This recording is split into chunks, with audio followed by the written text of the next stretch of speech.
Donc, pour ce qui est de la finition, on a plusieurs options. Je vais vous en montrer quelques-unes. C'est à vous de choisir ce que vous préférez, en fait. Donc, on peut y aller avec la fraise qui est en forme un petit peu de ballon de football, si on veut. Donc, on vient toujours presser ici sur notre petit bouton pour bien insérer notre fraise. Et on va y aller. Moi, j'utilise celle-là pour aller au lingual, par exemple, parce qu'au niveau du bout incisif, on a une petite concavité, là, comme ça ici. Donc, on va aller utiliser notre fraise en faisant un mouvement, vraiment pour suivre là, la concavité de la dent, là, vers l'incisif. On va toujours travailler aussi avec de l'eau. Donc, on y va comme ça, on suit la forme de la dent, vraiment. Et on va aller polir jusqu'à temps qu'on n'ait plus de surplus, qu'on ait une surface lisse. On va aller suctionner une fois de temps en temps. Donc, pour ce qui est du lingual, on peut utiliser ce type de fraise-là. On peut utiliser aussi une fraise ronde, là, si on préfère, de ce type-là. Peu importe, en autant qu'on utilise quelque chose, une fraise qui est de forme ronde pour s'assurer de garder là, la concavité de la dent. Pour ce qui est du buccal, on va y aller, si on veut utiliser une fraise, on peut y aller avec la fraise flamme, qu'on appelle, qui ressemble à ça ici. Donc, c'est une petite fraise flamme, avec la turbine encore une fois. Donc, c'est une fraise de finition parce qu'elle a plusieurs lames. Oui, on va aller toujours faire attention de garder la convexité de notre dent, autant mésial distal que buccal lingual, pas buccal lingual, mais pardon, cervical incisif. Donc, on y va comme ça. Et on peut y aller, là, ici, pour aller enlever, là, tous les surplus.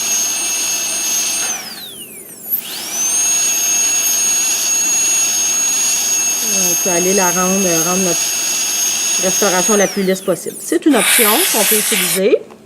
Comme autre option, ce qu'on peut utiliser, ce sont nos disques sablés qui sont ici. Donc, ce qu'on peut voir, différentes dimensions, des plus petits, des plus grands. Ce qui est important de retenir, c'est toujours d'y aller du plus foncé au plus pâle, donc du plus abrasif au moins abrasif. Pas toujours obligé de commencer par le noir, tout dépendant de la quantité de composite qu'on a besoin d'enlever. Et faire attention de ne pas utiliser le côté... on va utiliser le côté brun pour aller polir. Par contre, c'est le côté avec la couleur qui va déterminer celui que j'ai besoin.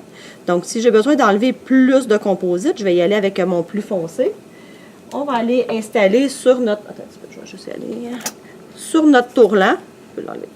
On va aller installer ici le petit embout qui nous permet de recevoir notre disque sablé. Donc, on vient bien peser, on s'assure que c'est bien inséré. Et on va insérer ça de cette façon-là. Donc, c'est vraiment le côté plus brun qu'on va utiliser. Donc, on va juste assécher un petit brin. On va en avoir un petit peu moins. Et toujours faire attention aussi d'aller mouiller une fois de temps en temps là, notre restauration quand on travaille. Donc, on va y aller comme ça. Toujours faire attention de bien garder encore une... Oups, comment ça que ça coule, ça? Ah, c'est pas fini ici. On va juste... Désolé, on va visser ça un petit peu plus. Donc, OK. Donc, toujours garder la convexité, autant médial, distal, de quand on y va, on fait attention d'y aller en suivant la courbe de la dent. On peut y aller dans ce sens-là. Et aussi, la convexité du cervical jusque gingival. Donc, on peut y aller comme ça ici, là, toujours bien garder la convexité. Donc, on enlève légèrement. On continue avec un petit peu moins abrasif. Donc, on va y aller toujours là, du plus abrasif au moins abrasif.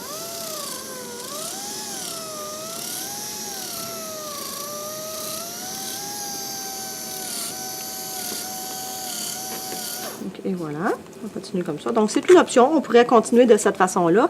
Ensuite, l'autre option qu'on a, ce qu'on va aller vérifier, ce qui est très important aussi, de vérifier notre point de contact. Donc, on va aller insérer. On regarde si notre point de contact est là et on va voir si ça accroche un petit peu. Si on voit que c'est pas parfait et que ça l'accroche, qu'il y a des petits surplus, ce qu'on peut utiliser, ce sont... Je vais juste assécher un petit peu qu'on voit bien. Donc, on peut aller utiliser nos petites bandes, soit métalliques, les petites bandes qui ressemblent à ça ici.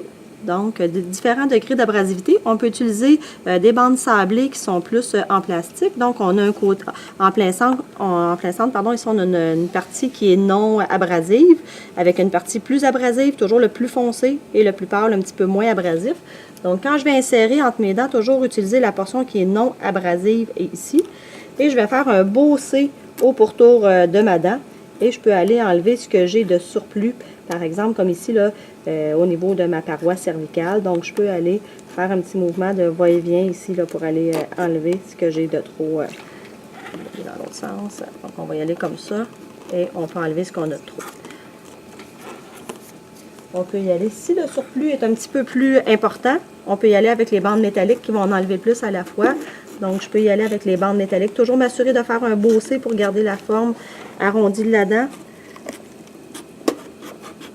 Et on fait des petits mouvements comme ça. Et on va essayer de ressortir en poussant le moins possible sur notre restauration pour ne pas aller trop éliminer notre point de contact. Et on va repasser en s'assurant. Là, on voit qu'il y a encore un petit peu que ça s'effiloche. Donc, je retournerai à ce moment-là là, avec mes bandes sablées. Donc, c'est pas mal les options qu'on a pour aller vraiment polir une classe 4. On peut utiliser les mêmes options qu'on vient de voir là, pour une classe 5 aussi au buccal.